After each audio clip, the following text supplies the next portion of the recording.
Hello guys, welcome to my channel. In this video, pag-aaralan natin ang International System Units or SI and English Unit Conversion. So SI and English Unit Conversion. So unahin na natin tong length or distance. So dito, yung 1 inch ay equal sa 2.54 cm. 1 feet ay equal sa 12 inches. 1 yard is equal to 3 feet. 1 miles is equal to 5,280 feet. 1 mile is equal to 1,760 yards. 1 mile is equal to 1.61 kilometer. And 1 mile is equal to 1.094 yard. Ito naman tayo sa mass or weight. 1 ton is equal to 1,000 kilograms. 1 ton is equal to 2,200 pounds. 1 pound is equal to 16 ounce. And 1 kilograms is equal to 2.2 pounds. Sa area naman, 1 square kilometer is equal to 100 hectares. And 1 hectares is equal to 10,000 square meters. How about sa capacity and volume? So 1 millimeter is equal to 1 cubic centimeter. 1 gallon is equal to 3.79 liters. 1 cubic feet is equal to 28.3 liters. 1 cup is equal to 8 fluid ounces. 1 pint is equal to 2 cups. 1 quarts is equal to 2 pints. And 1 gallon is equal to 4 quarters.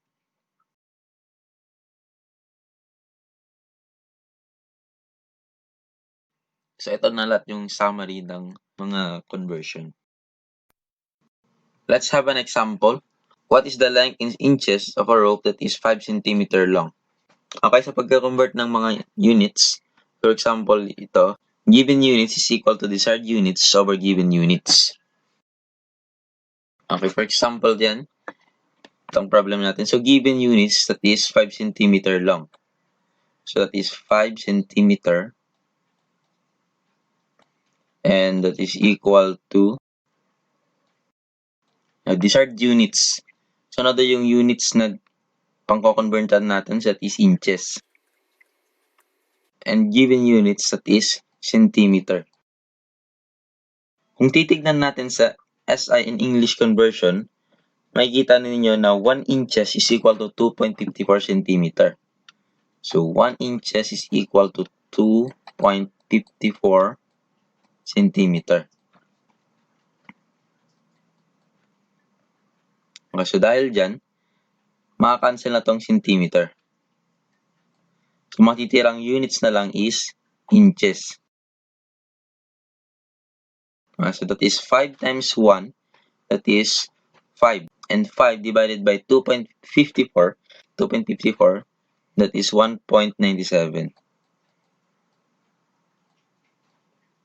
So, 5 centimeter is equal to 1.97 inches.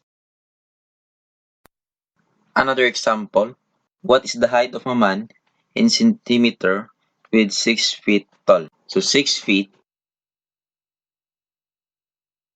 convert mo siya into centimeter. So, it is 6 feet. And that's equal to, kung titignan natin sa SI in English conversion, walang direkta na nagko-convert sa feet into centimeter. Pero kung titignan mo, yung feet, pwede mong i-convert into inches, and then yung inches, yun yung i-convert mo into centimeter. So ito, convert mo natin siya sa inches. And 1 feet is equal to 12 inches. Okay, then, yung inches na ngayon, yung co-convert natin into centimeter. And 1 inches is equal to 2.54 centimeter.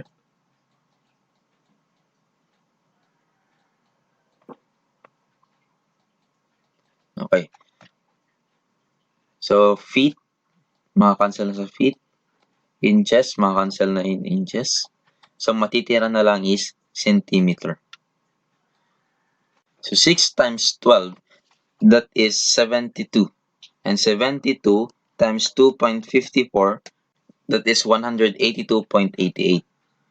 That is 182.88. So 6 feet is equal to 182.88 centimeter.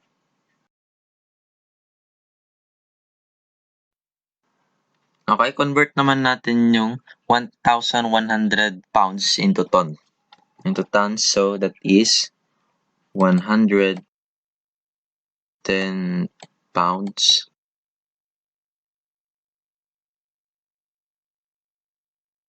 Kung titignan natin sa SI in English conversion, 1 ton is equal to 2,200 pounds.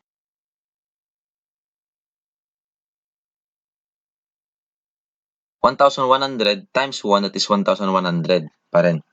And divided by 2,200, so that is 0.5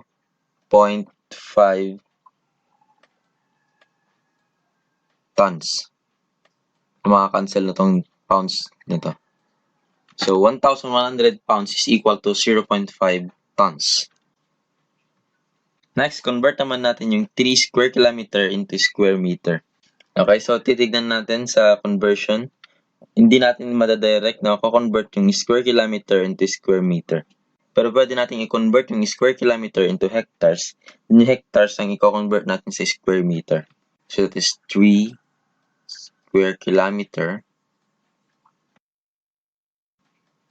Co-convert natin siya into hectares. And 1 square kilometer is equal to 100 hectares. And 1 hectares is equal to 10,000 square meter.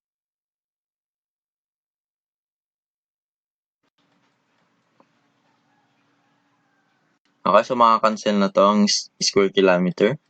And then, pati na rin yung hectares. 3 times 100, that is 300. Times 10,000, that is 3 million. So, that is 3 million square meters. So, 3 square kilometer, that is 3 million square meter. Next, convert naman natin yung 7 liters into fluid ounces. Okay, so let's look at the SI in English conversion. So obviously, hindi natin makakonvert yung liters into fluid ounces ng diretso. Pero pwede natin i-convert yung liters into gallons. And then yung gallons into quarts, quarts into pints, pints into cups, and cups into fluid ounces. So kailangan mo lang tignan maigi kung paano natin i-convert. Okay, so that is 7 liters. Convert muna natin siya sa gallons. And 1 gallon is equal to 3.79 liters. Okay, then yung gallon, i-convert natin siya into quarts. And 4 quarts is equal to 1 gallon. And then i-convert natin yung quarts into pints. And 2 pints is equal to 1 quart. And yung pints naman i-convert natin. So 1 pints is equal to 2 cups. And then yung cups, pwede natin siyang i-convert into fluid ounces. Fluid ounces. And 1 cup is equal to 8 fluid ounces. Okay? So yung liters, makakancel na yan. Gallon, makakancel na rin yan. Quarts, makakancel na rin yan. Pints, makakancel na rin yan. Cups, makakancel na rin yan. and fluid ounces na lang matitira. 7 times 1, that is 7, divided by 3.79, that is 1.85, times 4, that is 7.39, divided by 1, syempre ganun pa rin, times 2 is 14.78, and last times 8, that is 236.41. 236.41 fluid.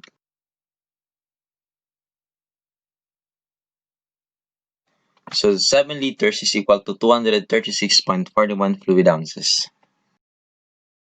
So ito ang video natin para sa araw na ito. At sana nag-enjoy kayo at may bago kayong natutunan. At huwag kakalimutang mag-like, mag-share, at mag-subscribe at pinutin na rin ang notification bell para updated kayo sa mga bagong video.